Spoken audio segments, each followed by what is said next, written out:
Le cuento así rápido, don Pablito. No sé si usted ya hizo llegar la invitación que le entregamos el día domingo al COCODE para la inauguración, el acto de inauguración del CREI aquí en San Miguel Aspila para el día martes.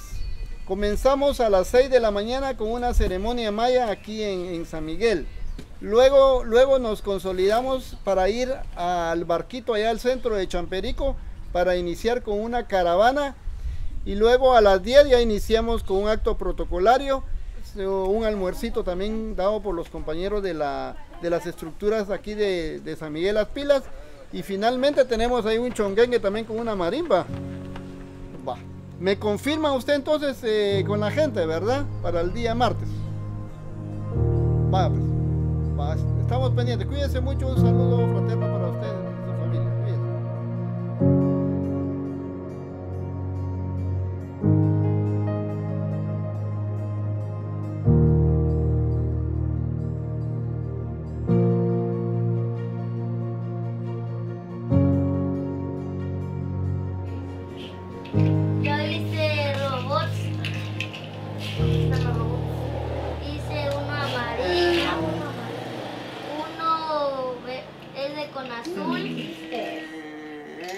Él ríe todo el tiempo. Él ríe todo el tiempo, nunca lo va a ver serio. Ni porque usted lo esté regañando, lo esté corrigiendo, él está riéndose toda la vida. Así es Juan Carlos, él es una alegría total, no hay otra forma de decirlo. Cuando él nació, conforme el tiempo va pasando, nos dimos cuenta de que habían muchas cositas que otros niños hacían, pero él no hacía.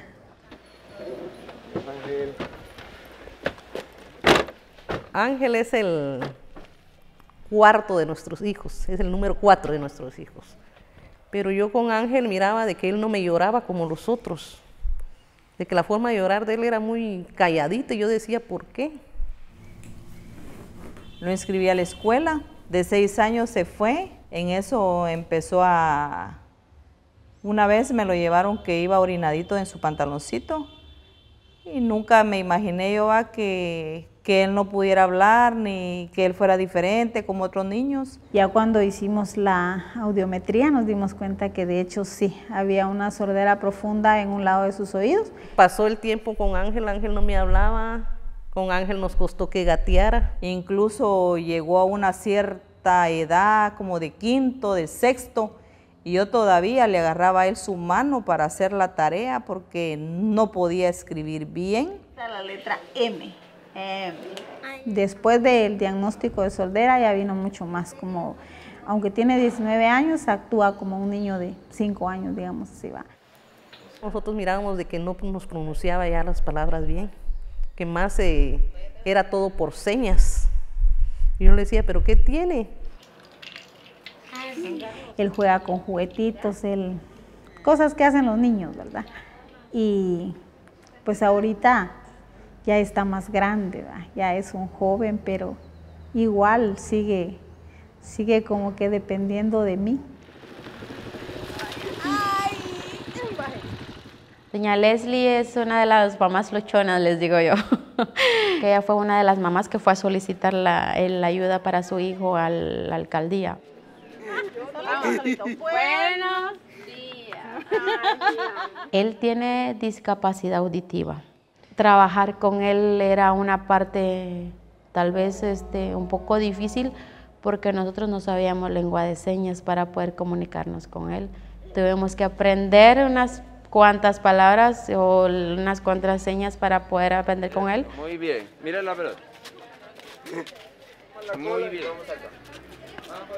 Ya después nos informaron de que aquí en Champerico, lo que es ahora el barco, estaban dando terapia. Jale aire con la nariz y sopla las burbujas. Vamos, soplamos para arriba las burbujas. Eso, muy bien, para arriba, eso. Vamos, inhale, exhale. Jala por su nariz y sopla con la boca. Vamos, Vicente. Vamos, Carlota. Eso, muy bien, para arriba, jala, sopla. Eso, vamos. Vamos, Huichito, Huichito. Eso, Huichito. Vamos, Denis. Muy bien, Gaifri. Jala, sopla. Despacio. Vamos, Carlota. Jala, sopla. Agarra la burbuja porque se puede caer. Agarra la burbuja. Allá no se les cobra ni un centavo para poder trabajar con ellos. Una terapia de ahí no tiene ningún costo. Entonces, ese es el compromiso de los padres de familia, de ellos, de llevarlos a su terapia y trabajar con ellos en casa. Ahora para arriba, para abajo. En el 2016 empezamos a trabajar, empezamos a entrevistar a las madres de familia porque se entrevistaban a los niños. Acudí al barquito y señor Dulce le hizo sus primeras preguntas, va, y se dio cuenta. Denis llegó con un problema que se llama tartamudez, un diagnóstico que se llama tartamudez dentro de problemas de lenguaje. Denis, esta parte de aquí, llegaba y sus músculos del cuello tensos. Él le intentaba decir las palabras y relaje, relaje. Eso, muy bien. Sopla. Eso, muy bien. Ahora despacito. Relaje. Ya no jale ahí. Denis en su escuela sufría bullying. Por lo mismo de que él tartamudeaba para hablar, le hacían bullying los demás niños. Se burlaban de él, de cómo hablaba.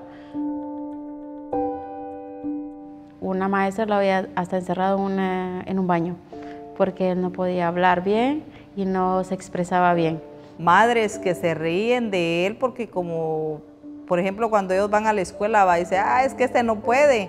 Acá no lo reciben, o sea, porque uno dice ya tiene edad y va a ir, no. Por una parte yo lo entendía porque son escuelas públicas. Entonces las maestras tienen 35 niños, 30 niños, que ellas como maestras tenían su problema, pero yo como mamá también tenía el mío porque yo quería que él se integrara, yo quería verlo, no sé, aunque fuera solo a jugar tal vez, pero que fuera parte de ese mundo que estaba afuera, ¿verdad? Y no se podía. Cuando un niño o una niña tiene una discapacidad, o una necesidad educativa especial, recibe demasiado ataque de parte de las comunidades, de parte de la misma niñez, de parte de la comunidad a veces. Digamos que el magisterio no cuenta con el conocimiento necesario para brindar esa atención. Y por esa razón es que la escuela también se vuelve un espacio de ataque al niño y a la niña con discapacidad, porque el maestro tampoco puede mediarlo, desconoce, no tiene las capacidades o las competencias para poder mediar, para poder incluir al niño o a la niña con discapacidad o con alguna necesidad educativa especial dentro del sistema educativo normal. Lo tienen que sacar, lo tienen que expulsar, por así decirlo. O sea, cuando una comunidad se solidariza entre ellos, es necesario que lo vivamos. Bueno, de parte del gobierno no tenemos herramientas para trabajar con niños especiales. No les niegan el derecho, pero tampoco hay un material para que podamos trabajar con ellos.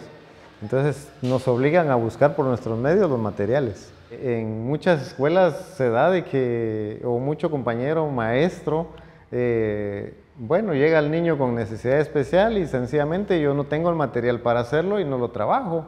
Ahí que esté haciendo bolitas o haciendo rayitas o pintando alguna hoja. Pero como docentes nosotros tenemos que ser conscientes de que este niño tiene una necesidad especial y ahí sí que apoderarnos de algún material para poder incluirlo, como la palabra lo dice, educación inclusiva. Porque es una necesidad. No es correcto dejar a los niños a un lado. Ellos también son seres humanos y tienen derecho a la educación. Y son los que más necesitan la atención.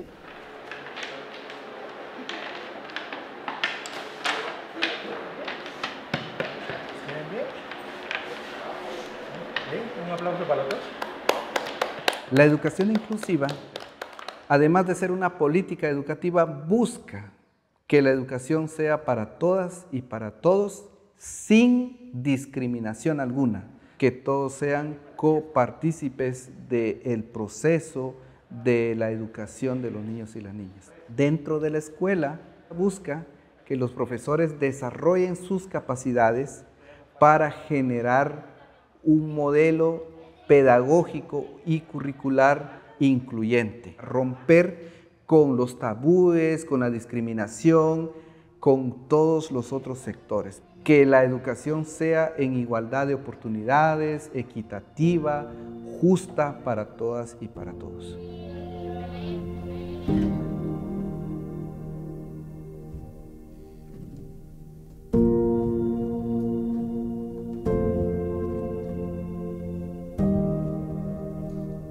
Cuando hay niños y niñas, tienen esos casos especiales diversos, ¿verdad? Muchas familias hasta incluso como que se avergüencen y lo dejan a un lado. Entonces, ¿qué sentirá el ser humano que por falta de hablar, por cualquier cosa, se siente como que excluido a la sociedad? Entonces, su derecho es violado en ese momento. Las familias tienen que esconder al niño o a la niña porque tienen vergüenza, sienten el rechazo de su comunidad.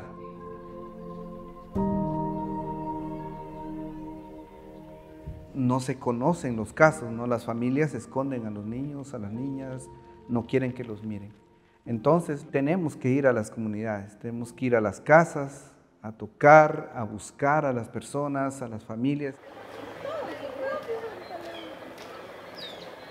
Es importante señalar que no todas las familias tuvieron la capacidad de decirlo. Porque cuando llegábamos, por ejemplo, a otra casa, nos decían, miren, ya pasaron en esa casa. Sí, ya pasamos. Ahí hay un niño.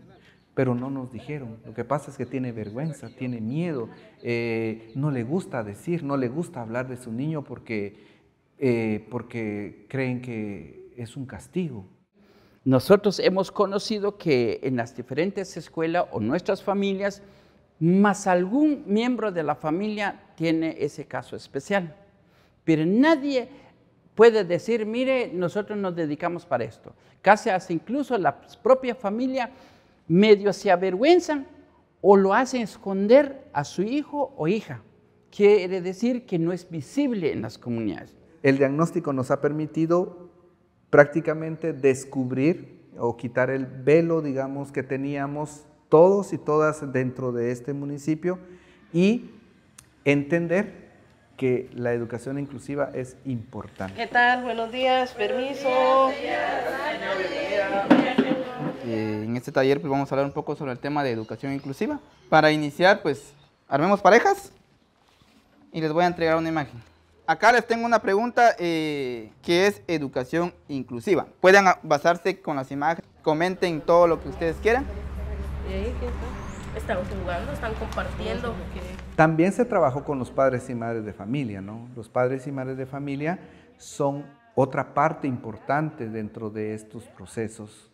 Consideramos que los talleres de formación tienen vida a largo plazo, porque los padres y las madres de familia se vuelven multiplicadores y eso nos permite llegar a más personas, ¿no? Nos permite llegar a toda la comunidad. Son tomados dentro de un grupo y así como tienen derecho a jugar, tienen derecho a educación. Aunque a veces, ¿verdad?, las escuelas son señalados o apartados, pero no es lo correcto porque todos tenemos derecho a la salud, a la educación y a ser tomados en cuenta dentro de una sociedad. Muy bien, muchas gracias. El primer hogar es nuestro hogar. El segundo hogar es la escuela.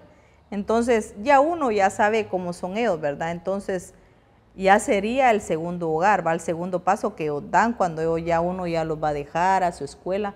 Entonces, si me darían mi poder, yo lo primero que haría era capacitar a los maestros.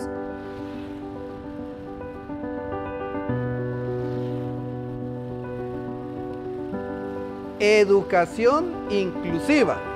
Van a discutir eso primero. Segundo, o número 2, inclusión educativa.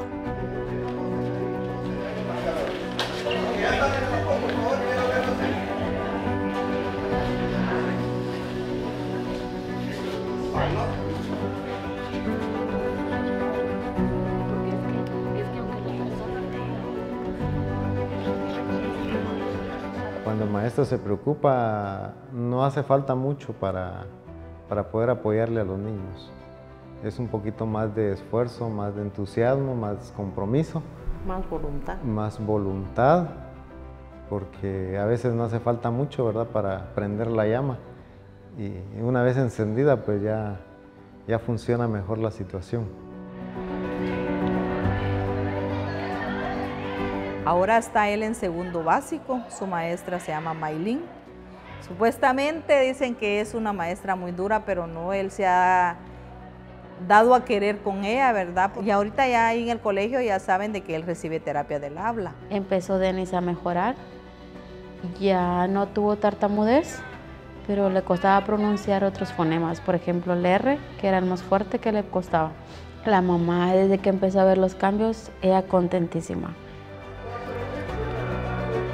¿Todos juntos? ¿Todos juntos? Sopa. ¿Para qué es la sopa?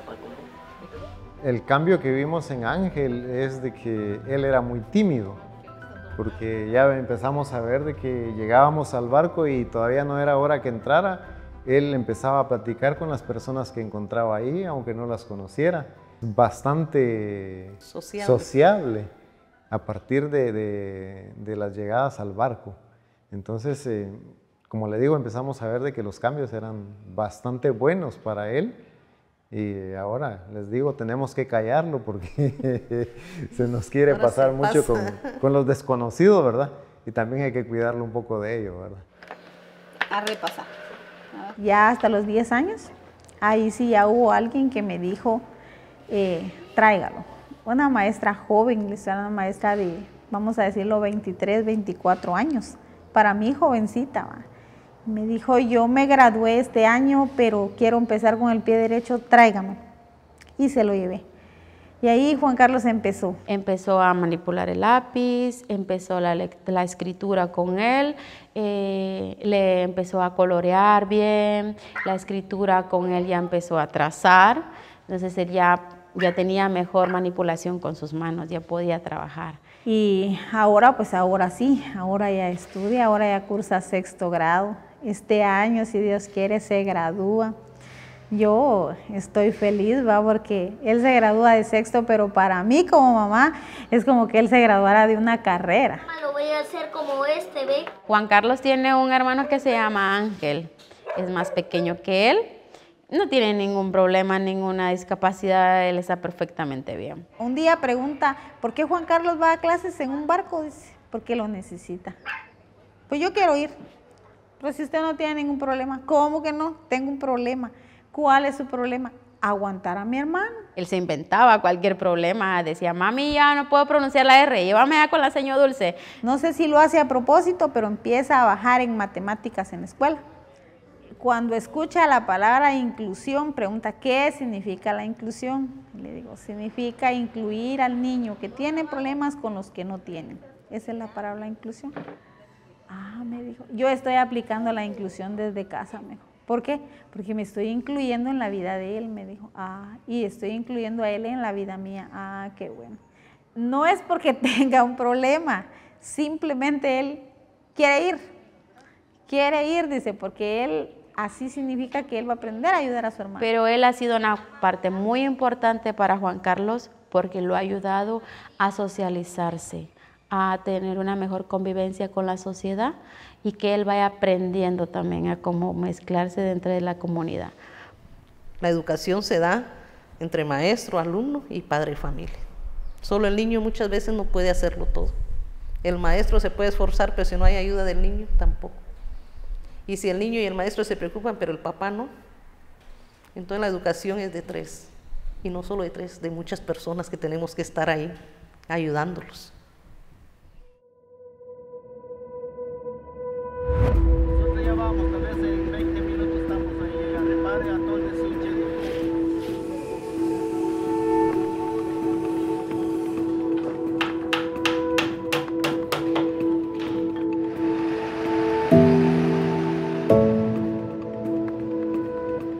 El CREI es Centro de Recursos de Educación Inclusiva, CREI. Vamos a tener condiciones que no solo para los niños, sino que para los docentes. Pero no es un centro que le va a quitar a los niños de sus aulas normales, es un centro que le va a apoyar. Por eso se llama Centro de Recurso para la Educación Inclusiva. Conociendo que hacia PRODE, con su trayectoria, construyendo viviendas dignas, construyendo escuelas, se acercan como plantearle como una necesidad de decirles que le hace falta un lugar adecuado. se planteó ante la comunidad, ahí es donde empieza el Consejo de Comunidad a decir, sí, en mi comunidad existe un caso, en mi comunidad existe otro caso. Por lo tanto, avalan este proyecto. La función del Consejo es avalar las diferentes decisiones que se toman a partir de diagnósticos que realiza hacia PRODI o PRODESA, tanto en tema de infraestructura como en tema de educación, y por esa razón es que tenemos este edificio que es el CREI.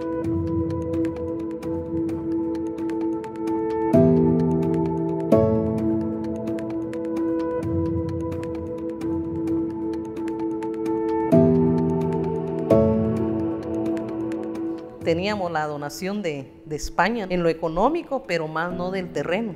Entonces vino la comunidad y platicando, pues se dieron este terreno. Entonces también es un aporte de la comunidad y que la comunidad también intervino aquí con mucha mano de obra. Miren, viene el camión con madera. Ya venían y necesitaban así grupos de trabajo, venían señores a ayudar o decían hay que descargar cemento, se venía, decían hay que cortar o hay que venir a jalar tierra, cualquier cosa. La comunidad no se negó, siempre estuvo ahí. La comunidad se siente orgullosa de tener un proyecto de nosotros como hacia PRODI, Arquitectos Sin Frontera, PRODESA, tener un CRE como esta, que no le gustaría tenerla. Es como que tener un personaje honorable en mi casa, pues claro que lo voy a atender bien, porque entonces así lo sienten. Como que va a sobresalir por tener aquí este edificio. Los niños que van a venir para acá, súper motivados de saber que hay un edificio nuevo, que está muy agradable y que ya en poco las florecitas van a estar bonitas. Es agradable.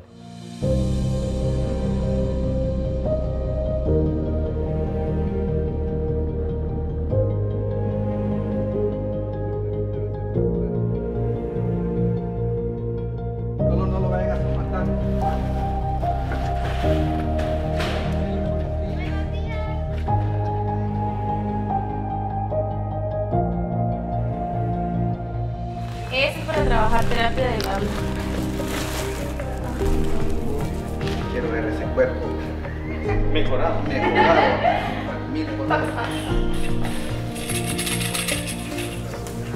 Son muletas. Sí, son muletas. ¿Ah, sí? Algún niño que no pueda caminar. Con los brazos.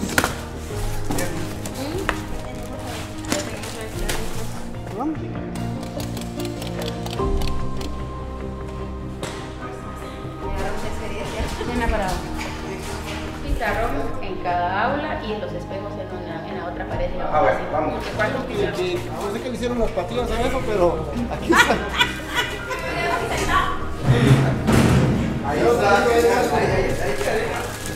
Ahora ya tenemos nuestro propio equipo. Esta va a ser la dirección. Esta va a ser mi oficina.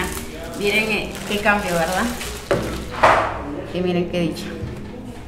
La verdad que me invade la felicidad.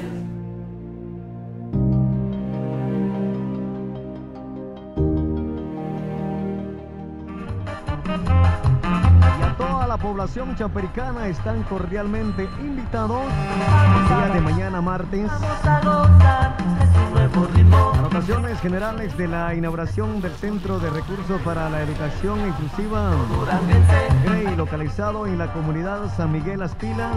Mejora de la calidad educativa para la garantía de los derechos de la niñez y de la juventud del área rural. El 9 de agosto es una fecha importante entonces para la comunidad de Champerico porque se celebra la apertura de la educación inclusiva con un edificio y se vuelve un modelo de educación inclusiva para el país también.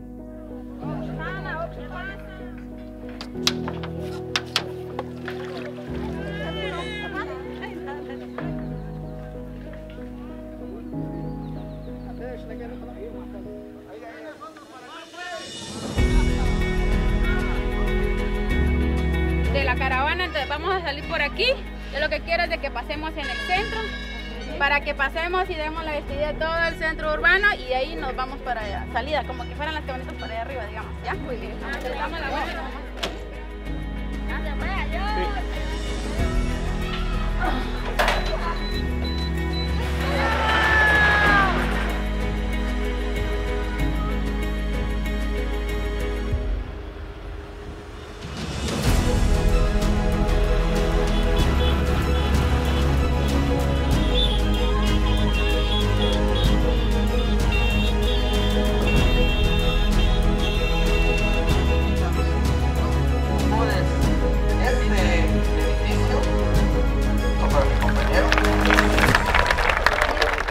Si yo fuera el niño especial, no es que yo tenga yo privilegio, sino que aquí tengo un derecho que está desconocido y eso debería ser el Estado que me tenía que velar, porque hay una constitución política donde el Estado se compromete para defender mi derecho.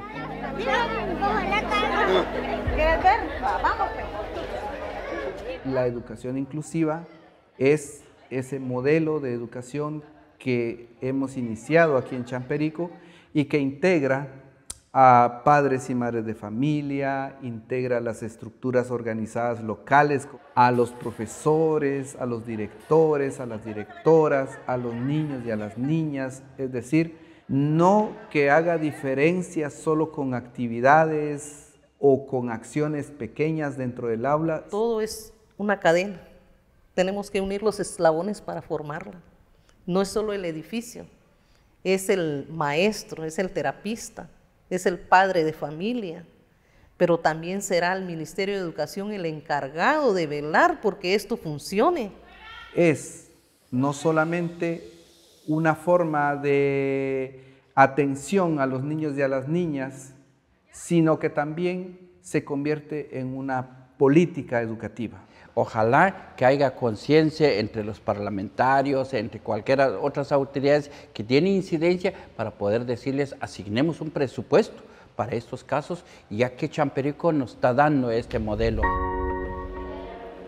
Cuando lo vea en un aula, le digo yo ya decorada, donde diga bienvenidos a clases y todo, yo me voy a sentir feliz. No va a ser mi hijo que va a llorar, voy a ser yo la que va a llorar de alegría de verlo en un aula ya, digamos, formal, por decirlo así. ¿Va? Pero ahora él me pregunta y me dice, mamá, qué bueno sería que solo me trajeras a esta escuela. Pero le digo yo, a la larga no te funciona sola esta escuela, Leo. Que él no se quede de su grupo, sino al contrario, vaya a la par de su grupo, con más atención para él. Sí, hay que darle más atención a él, porque de eso se trata, ¿verdad? De incluirlo en el grupo, no de separarlo. Es necesario que este niño esté dentro del salón de clases junto a sus compañeritos, para que vaya teniendo, ahí sí que, el apoyo del docente y el apoyo de sus propios compañeros. Mire, mire, sus 3 dedos aquí y estos 2 aquí atrás, mire. Vamos, este aquí y este aquí. Me gustaría ver egresar a niños y niñas, no importando su condición, integrándose a la sociedad, integrándose a las dinámicas sociales, laborales, económicas, familiares, profesionales. Que ese es nuestro sueño, que esta niñez que ha estado bastante abandonada, sí se puede lograr hacer un niño independiente. A mí me gustaría involucrar más áreas, terapia ocupacional. ¿Por qué? Para hacer a estas personas independientes y que puedan aprender un trabajo. Ver aquí salir un mecánico, un carpintero, y le digo, ya de perdida, un repostero, un cocinero, no importa lo que sea, pero que sea una profesión donde se pueda ganar la vida, ¿verdad? Por ejemplo, que estuviera lleno de más niños, que hubieran más maestros, que recibieran los demás que vienen en el futuro otro apoyo, por ejemplo, que esto creciera, ¿va? Que todo fuera diferente y soñarlo en grande, ¿va? Así es mi decisión mía.